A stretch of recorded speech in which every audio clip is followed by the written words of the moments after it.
네, 안녕하세요. 안녕하세요. 네, 네, 안녕하세요. 안녕하세요. 네, 오늘은 신길에 있는 이현노 대표님께서 재건축과 재개발 비를 서로 상호 비교하면서 차이점을 알려드리겠습니다. 네, 이현노 대표님 시작해 주세요.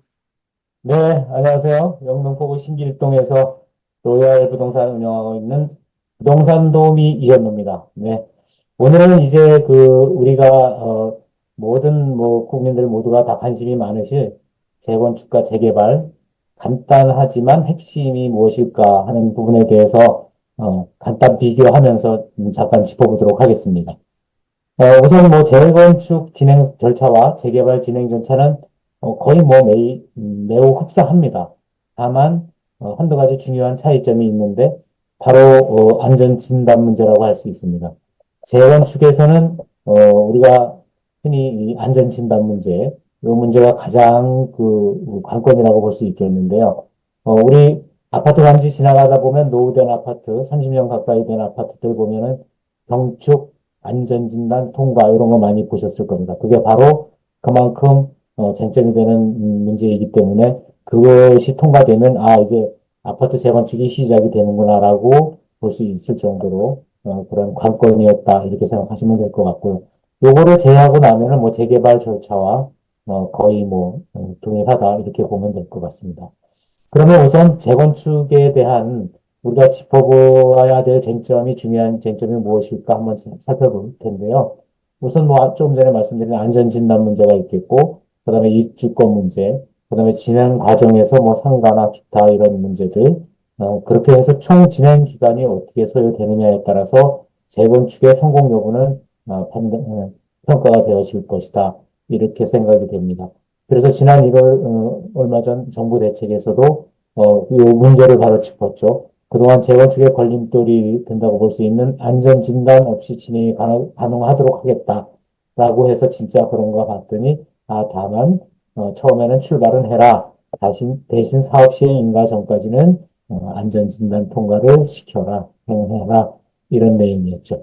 자, 그럼 재건축에 대해서 쟁점이 되는 부분 어떤 것이 있는지 한번 자세히 살펴보도록 하겠습니다. 우선 아파트 재건축 시 쟁점은 조금 전에 말씀드린 안전진단의 시점 문제, 그 다음에 추가 분담금 문제, 그 다음에 조합원 분양가, 그리고 상가와의 마찰, 그리고 총 진행 기간, 일반 분양가, 그 다음에 진행 단계별 투기 수요, 그것을 어떻게 억제하느냐, 그 다음에 입주권 여부, 시점, 이런 거에 대해서 한번 살펴보도록 하겠습니다. 우선, 네, 아, 아까 몰참 누르라고 하셨었는데, 네.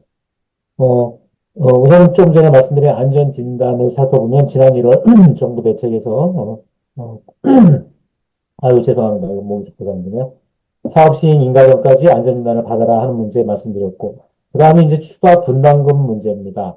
추가 분담금을 결정하는 중요한 요소는 감정평가액, 비례율, 권리가액 이런 것들이 있는데, 감정평가액은 기존 아파트 가치를 평가하는 금액이 되겠죠.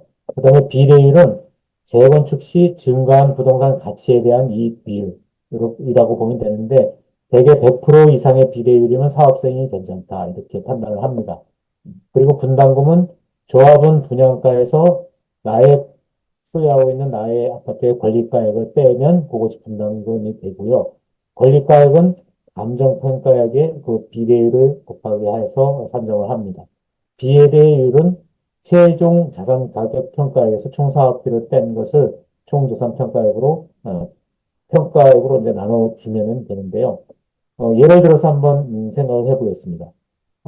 내가 가지고 있는 기존 아파트 감정평가액이 3억 원이었다. 그리고 비례율을 100%로 보고, 권리가액 3억 원, 조합원 분양가 5억으로 보았을 때, 내 분담금은 어떻게 되느냐. 어, 조합원 분양가가 5억 원이었죠. 그리고 내 기존 아파트의 감정평가액이 3억 원이었습니다. 근데 비례율이 100%이기 때문에, 여기서 곱하기 해도 1을 곱하기면 되기 때문에 5억 원에서 3억 원을 뺀 2억 원이 그대로 추가 분담금이 됩니다. 그러면 비례율이 왜 중요하냐? 비례율을 110% 적용해서 한번 계산을 해보겠습니다. 이때는 권리가액이 감정평가액 3억 원, 여기에다가 110%니까 1.11을 곱하기 하면 되겠죠? 그러면 권리가액이 3억 3천만 원으로 나의 가치가 3천만 원이 증가합니다. 그래서 5억 원 조합원 분양가에서 나의 권리가액 3억 3천만 원을 빼면 1억 7천만 원이 분담금이 되겠죠. 그러니까 2억 원에 비해서 3천만 원 정도가 줄었습니다. 그것을 작용하는 것이 바로 비례율입니다. 그래서 비례율이 중요하다. 이렇게 보시면 되겠고요. 그러면 조합원 분양가는 무엇이냐? 이것은 일반적으로 일반 분양가에 비해서 10% 내외로 좀 저렴한 게 조합원 분양가는 산정이 되지요. 그래서 이 조합원 분양가도 요 우리가 추가 분담금을 결정하는 데 있어서 조합원 분양가율이 있죠. 요 부분이기 때문에 중요한 역할을 하는 요소다. 이렇게 보시면 되겠습니다. 그다음에 이제 아파트 재건축을 할 때 또 한 가지 쟁점이 되는 요소가 무엇이냐면 상가와의 어, 그 마찰. 그러니까 그 수익이 서로 이제 그 상반된다고나 할까요? 그렇기 때문에 기존 아파트 상가 소유주들은 아파트 소유주가 극심한 마찰이 생기는 경우가 많아요. 권리를 서로 주장하기 때문이죠. 그래서 제가 살고 있는 과천 쪽에 예를 들어보면 주공 7단지의 경우 재건축을 하면서 상가와 아파트 소유주들이 극심한 마찰을 빚었어요. 그래서 처음에는 상가가 말하자면 우리 쉬운 말로 상가가 튕기면서 우리 같이 안 하겠다 튕기다가 나중에는 또 상황이 반전돼서 상가를 빼고 하는 것이 말이 되느냐라는 또 프랜카드 붙여가면서 싸움 끝에 그래도 끝내 협의가 그래도 도출이 돼서 같이 해서 지금은 아파트 입구에 상가가 쫙 보기 좋게 됐습니다. 그런가 하면 어, 과천의 주공 2단지 쪽은 끝내 협의가 되지 않아서 아파트는 새로 건축을 해서 고가 아파트가 되었지만 상가는 아직도 옛날 그 5층짜리 아파트의 상가 그대로 그 노후된 상가가 그대로 있습니다. 그래서 그 상가의 마찰도 굉장히 중요한 요소다 이렇게 보시면 되겠고요. 그다음에 이제 재건축이나 재개발이나 똑같이 결국 시간이 돈이다, 시간 싸움이다 이런 얘기를 많이 하시는데요. 총 진행 기간이 그래서 중요합니다. 총 진행 기간 중요한 요소고요. 결국 시공사는 선정 시까지는 조합이 갑입니다. 아주 선정되기 위해서 굉장히 들어와서 노력들 많이 하는데 선정 후에는 시공사가 갑으로 변하죠. 그래서 뭐 자재값이 조금만 올라도 브레이크 걸고 또 수익이 안 나도 또 브레이크 걸고 해서 계속 그 건축비 인상을 요구를 합니다. 좋은 예가 그 둔천주공 쪽의 그 재건축 문제였죠. 극심하게 대립하다가 결국은 관에서 조정하고 개입이 되어서 타결이 되었지만 그 과정에서 공사가 늦어짐으로 해서 결국 조합원들의 비용 부담 증가라는 결과물을 낳았습니다. 총 행사 진행 기간도 굉장히 중요하다고 보고. 그 다음에 또 한 가지 수익을 좌우하는 문제가 일반 분양가 문제입니다. 그렇지만 일반 분양가를 우리가 마음대로 많이 받으면 좋겠지만 분양가 상한제라든가 기타 구청, 시청과 시청의 조례로 규제를 받게 됩니다. 그래서 분양가 정할 때는 일선 시청이나 구청과 조합 측에서 끝없는 줄다리기와 밀고 당기기를 해서 결국 승인을 받아야 하죠. 그리고 또 한 가지 문제가 이제 그 투기 수요가 뛰어드는 것을 차단하기 위한 입주권을 어느 시점에까지 부여를 할 것이냐.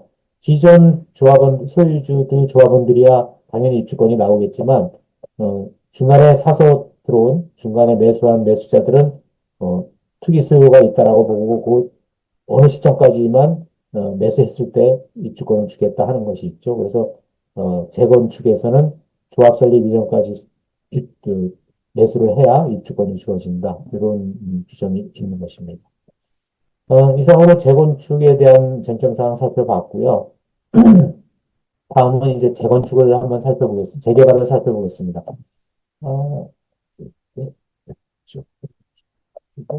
뭐, 진행 질차는 아까 보셨던 것처럼, 거의 뭐, 이런 과정인데, 사실은 이렇게 보면은 되게 심플하고, 뭐, 얼마 안 걸리는 과정처럼 보이지만, 하나하나마다 아주 그 시간을 잡아먹는 요소들이 있어요. 뭐, 예, 기본적으로 공람고시 기간이 정해져 있는 그, 정해져 있는 아주 빼도 박도 못하는 기관들이 이렇게 중간중간에 다 들어 있고요.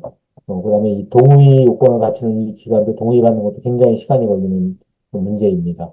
그래서 구역 지정까지도 시간이 많이 걸리지만 구역 지정을 받고 나서도 조합 설립까지 뭐 대략 1년, 그다음에 조합 설립 이후에서 사업 시행인가 받기까지 뭐 5년 정도, 그다음에 관리 처분 또 사업 시행인가 이후 이제 또 관리 처분 막 받는데 또 시간 걸리고요. 또 관리 처분에서부터 착공까지 있는 착공 후에 완공까지 3년 뭐 해서 대략 잡아도 11, 2년이 걸립니다. 요거는 순조롭게 그냥 다 진행됐을 때 그렇고요.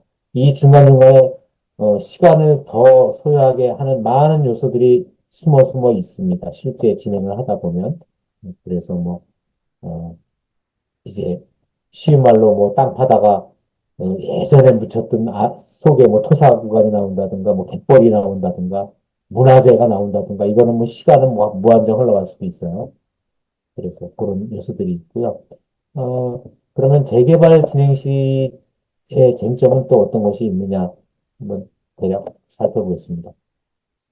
일단 현재까지 도정법에 의한 주택 재개발 정비 사업에서는 그 지역에 노후된 주택들이 얼마나 많으냐 그 비율이 맞아야 되겠죠. 그래서 노후도가 중요한 요소고요. 그다음에 또 구역 지정을 받아야 하는데 정부 어느 정부냐에 따라서 그 정책 방향이 재개발에 우호적이냐 아니면 규제 일반도냐 이런 거에 따라서 지구 지정이 뭐 매우 늦어질 수도 있고 이제 그런 요소들이 있습니다. 그다음에 조합 설립도 토지등 소유자의 동의를 맞추어서 강으로 승인을 얻어야 하는데 이 과정에 있어서도 동의 받기가 굉장히 어려워요. 뭐 찬성하는 분들이 있는가 하면 또 반대파가 또 있고 해서 싸우고 뭐 별 사연이 많습니다. 그다음에 이제 지분 쪼개기 문제. 재개발이 추진되는 동안에 투기소유는 물리기 마련이고 지분 쪼개기를 하는 경우가 많이 있죠. 그래서 이걸 차단하기 위해서 권리 산정일을 기준을 정해서 그 지분 쪼개기를 방지하기도 하고 합니다. 그래서 최근에는 이제 상가까지도 그 재개발 구역 내에는 상가까지도 지분 쪼개기를 많이 하기 때문에 그 부분까지도 권리 산정일 기준을 계획 수립 후였던 것이 공람 공고 이전으로 앞당겨서 하는 법이 통과되었다고 해요. 그래서 어쨌든 투기의 수혜를 자꾸 막으려고 하고 있죠, 정부 쪽에서는. 그 다음에 또 재개발 진행 과정에서의 쟁점은 조합장과 그 반대 세력인 비상대책위원회. 어디든지 보면 요게 꼭 있어요. 요게 있어서 극심한 대립도 하고 소송까지 가는 경우도 많이 있습니다. 이 문제. 그 다음에 마찬가지로 재개발에서도 진행 시간의 문제. 시작하면 15년은 기반이고 뭐 20년 이상 걸리기도 합니다. 또 경우에 따라서는 무산되기도 하고요. 그래서 진영 과정에서 겪는 수많은 우여곡절이 있죠. 아까 말씀드린 대로 뭐 땅속에 지질에 어떤 문제가 있다든가 문해자가 발견된다든가 하면 뭐 시간 잡아먹는 건 한도 끝도 없이 늘어지기도 하죠. 그러면 동의율이 왜 안 나오느냐? 재개발 지역에는 아무래도 노후주택들은 소유주가 연세 많으신 분들이 많이 계셔요. 그래서 주택에서 월세를 받고 이렇게 편안히 노후 살다가 마감하고 싶으신데 이거를 새로 짓는다고 하면은 세월도 많이 걸리고 내주기 전에 언제 새 집에 들어가냐 이런 문제도 있고 또 짓는 동안에 나가서 새로 살다가 지어진 다음에 들어와야 하는 그런 문제 때문에 뭐 어르신들은 아주 반대하는 경우가 많죠. 그런 문제도 있고. 그다음에 아까 말씀드린 그 상가와의 맞춤 문제. 그다음에 또 마찬가지로 이것도 뭐 그 시공사와의 문제, 그것도 마찬가지로 있습니다. 분양가 상환제 마찬가지고요. 입주권은 재개발의 경우에는 재건축보다 조금 더 단계가 뒤에 와 있는데 관리 처분 이전까지 매수를 해서 소유주가 되면 입주권을 받을 수 있다. 이제 이렇게 되어 있습니다. 그래서 네. 이상으로 재건축과 재개발에 대해서 어, 핵심 쟁점만 간단하게 심플하게 살펴봤습니다. 네, 이상입니다. 네, 우리 저 이현우 대표님 강의 잘 들었고요. 이제부터 질의응답 시간을 좀 갖도록 하겠습니다. 자, 먼저 우리 질문하실 분, 남 대표님이 먼저 질문해 주실까요? 네, 지금 이현우 대표님이 계신 영등포구 신길동 지역이 재개발이 많이 됐죠. 그런데 아직도 재개발을 하고 있습니까? 네, 이제 진행 중인 곳이 있고요. 민간 재개발이 있고, 공공 재개발이 있고 그래요. 예. 근데 이제 재개발 지구가 한 군데가 있는데, 이곳은 현재 잘 진행이 되고 있어요. 이미 그 전에 많은 애로사항을 겪고, 조합이 몇 번 생겼다 무너지고, 뭐 도망가고, 뭐 그런 경우들이 많이 있었는데, 현재는 2020년 3월 4일에 조합 설립이 돼서, 이제 현재는 사업 시행인가 신청 중이고요. 중간에 두 번의 어떤 혜택을 입었어요. 하나는 종상향을 받아서 건축 세대수가 1,700여 가구로 시작한 것이 종상향 받으면서 2,700세대로 왕창 늘어났고, 그 다음에 얼마 전에 작년에 49층 고도 제한이 풀리면서 35층 짓기로 됐던 설계가 49층까지 가능하다 해서 다시 설계 변경이 들어가면서 또 조합원들의 수익성이 또 개선되는 그런 효과가 있었죠. 네. 그러면 거기는 몇 구역인가요? 몇 구역 몇 신길 구역? 신길 2구역 주택 재개발 정비 사업 조합입니다. 이제 신길 2구역. 뉴타운하고 헷갈려 하시는 분들이 많이 계신데, 예. 신길 뉴타운 2구역은 현재 공공 재개발로 지구로 지정이 되어서, 거기는 현재 어, 그, 동의 요건은 갖추어서 진행을 해서 지작물 조사까지는 끝났는데, 이제, 정부에서 홍남기 부총리가 거기 방문을 했던 시범 지역이에요. 그래서 아, 딴 데보다는 조금 동의도 갖춰서 빨리 진행이 된다고 해서 조금 전에 말씀드린 민간 주택 재개발 정비 사업으로 하는 신길 2구역과 공공화로 하는 2구역이 최종 입주 시까지 누가 먼저 꼬링하느냐가 관전 포인트입니다, 현재. 두 개 구역이 네, 네. 아직 하나는 공공 재개발, 하나는 민간 재개발. 네. 아직 그러니까 철거까지는 안 가고 지금 뭐 그렇죠. 네, 사업 승인 네, 단계인가요? 네, 네, 진짜? 네. 네, 아, 다 두 군데 다 그 전 단계입니다. 네. 예. 예. 네, 혹시 조합원과 일반 분양가들이 네, 차이가 네, 물론 사업 수행에 따라 많이 틀려지겠지만 대략적으로 지금 만약에 진행이 됐던 데 봤을 때 조합원 이제 그 분양 가격과 일반 분양 가격의 차이가 많이 네. 나나요? 대략 얼마 정도 나나요? 이제 조합마다 조금씩 다르긴 하겠는데, 네. 그 분양가 차이는 제가 소유해서 금년 1월 달에 완판이 된 영등포구 양평역 부근의 영등포구 양평의 영등포 양평 양평 차이 디그니티라는 그 분양물이 있었어요. 금년 23년 1월 달에 분양을 했는데 딱 1년 전이죠. 그때 이제 완판이 됐어요. 그때 조합원 분양가가 32평 기준으로 8억 초반대 이랬는데 일반 분양분이 11억 정도 됐어요. 옵션까지 넣으면 11억이 조금 넘었어요. 그러니까 한 3억, 2, 3억 정도 차이가 났던 것 같아요. 32평 기준으로. 네. 감사합니다. 한 20%. 네. 네. 그러니까 거기는 그렇게 차이가 좀 났어요. 네, 네. 대놓고 그런다고 네, 네, 조합 네. 분양가가 3억 차이 난다 그러는데 그게 프리미엄으로 또 흡수가 돼 버리잖아요. 그렇죠. 네, 네. 그러니까 그 3억만큼은 안 되더라도 한 2억 정도나 뭐 2억 5천은 네, 네, 네. 프리미엄으로 흡수해야 되니까 네, 결국 뭐 내용은 네. 네, 마찬 대표님. 아까 저기 뭐지 재건축도 그렇고 네, 재개발 지역이잖아요. 네, 네, 대표님 네. 계신 곳이. 네, 네. 그러면은 빠르게 시행이 됐다고 했을 때 요즘 신속통합이라는 것도 많고 네, 그 재개발을 그 사업 기간을 줄인다고 하잖아요. 근데 네, 우리가 네. 보통 조합 설립 인가되고 10년 정도의 기간을 보는데 네. 사업 기간을 줄인다는 말이 있고 7년이면 된다는 게 있는데 그 부분에 대해서 혹시 그쪽은 어떤 분위기로 들어가고 있는지 알고 싶거든요. 이제 바로 그 기간, 속도 문제 때문에 네, 공공재개발과 민간재개발의 장단점이 거기서 갈리는 거예요. 그러니까 공공재개발 같은 경우는, 시공사 선정 그 과정, 그러니까 사업 시행인가 그 과정까지 조합 설립 단계 이런 게 이제 시행사가 LH나 SH 이런 쪽에서 이제 시행을 하면서 공공은 그 기간을 한 2, 3년을 확 단축을 해버릴 수 있는 거죠. 네. 근데 민간 재개발은 그 기간을 단축할 수가 없어요. 오히려 늦어지면 늦어졌지, 진행 과정에서. 그래서 네네. 공공의 최대 장점은 바로 그 기간 단축에 있는 거고요. 그리고 관에서 어느 정도 개입이 돼서 하기 때문에 관에서 어떤 허가나 이런 과정이 조금 더 수월하게 이렇게 진행이 착착착착 된다고 볼 수 있고, 민간 재개발 같은 경우는 건마다 전부 구청이나 그 더 윗단계에서의 타치, 즉 규제, 뭐 제도 이런 거에서 타치가 받고 이러기 때문에 보완해서 제출해야 되는 경우가 굉장히 많아요. 진행 과정에서.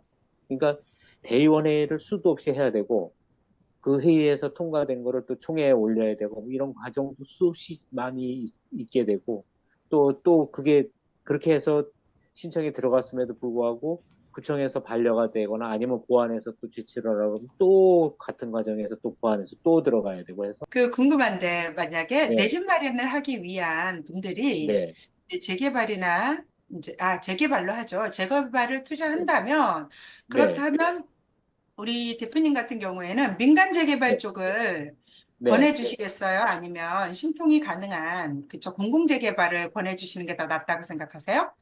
아, 우리가 투자를 그, 한다면 그, 네, 그런데 거기에는 중요한 요소가 한 가지 있습니다.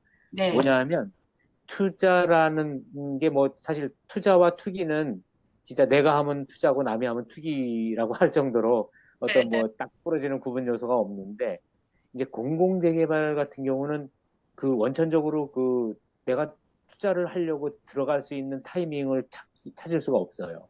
최근에는 왜 그러냐면, 이미 지난번에 그 변창흠 장관이 문재인 정부 때 국토부 장관으로 잠깐 있으면서 이 신길 쪽에 공공재개발 지구를 선정하면서 오늘 이후로 거래되는 그 매물에는 입주권을 주지 않겠다라고 해버렸어요.